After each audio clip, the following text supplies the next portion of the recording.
शहजाद साहब, जो कैदियों के लिए पर रूल्स उनको सहूलियत होती हैं वो सब कैदियों के लिए एक जैसी होती है, मगर हमने माजी में भी पॉलिटिकल लीडर्स को देखा है कि उनको बहुत हद तक फैसिलिटेट किया जाता रहा।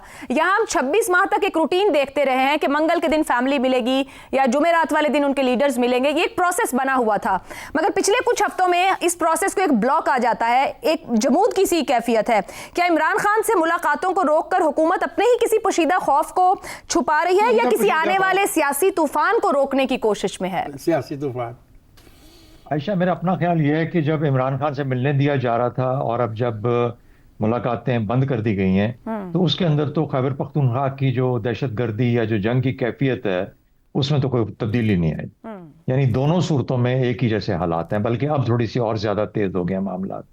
तो इफ एनीथिंग उसके साथ तो मेरा नहीं ख्याल कि इसका तल्लक है उस चीज से कि रियासत के हाथ बांधे जा रहे हैं। अगर इमरान खान से मुलाकात की इजाजत दी जाती है, रियासत तो उससे बहुत बड़ी है, रियासत के पास ऐसे वसाइल हैं कि वो अपना काम फिर भी कर सकती है जो उसका काम है। मेरा ख्याल है किसी एक आदमी की वजह से ना जंगें बंद होती हैं ना जंगें शुरू होती हैं। तो मेरा ख्याल है ये हम लोग उससे काफी बेहतर हैं उन हालात से कि एक आदमी हमारे हाथ बांध दे या किसी सूबे के हाथ बांध दे। खैबर पख्तूनख्वा बल्कि मेरी नजर के अंदर ज्यादा बुरे तरीके से असरअंदाज हो रहा है, जबकि उसका वजीर आला अपना काम नहीं कर पा रहा है जिसको करना चाहिए।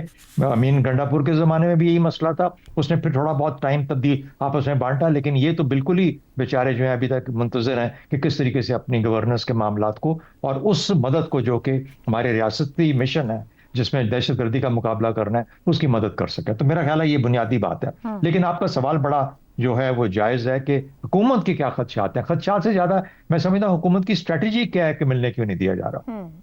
पहली बात, मेरे ख्याल में उनकी स्ट्रेटेजी बिल्कुल प्लान के मुताबिक है और स्ट्रेटेजी ये है कि इतना फ्रस्ट्रेट कर दो। जैसे मैं बार बार एक मिसाल दिया करता हूं कि टेनिस की गेम के अंदर एक फोर्स्ड एरर होता है। आप ऐसा खेल खेलते हैं कि दूसरा गलती पे मजबूर हो जाता है। तो मेरा ख्याल है कि एक यंग चीफ मिनिस्टर को वहां पे देख के और वहां के हालात देख के और इतना गैप क्रिएट करने के बाद मजबूर किया जा रहा है कि पीटीआई एज अ पार्टी या वजीर आला जो है वो इस तरीके से कोई गलती करे जो कि उस गलती की बुनियाद पे जो उनका टकराव है एस्टैब्लिशमेंट के साथ उसको और पक्का कर दिया जाए। यानी पता लग जाए कि पीटीआई वाकई एक ऐसी जमात है जिसको बर्दाश्त नहीं किया जाना चाहिए।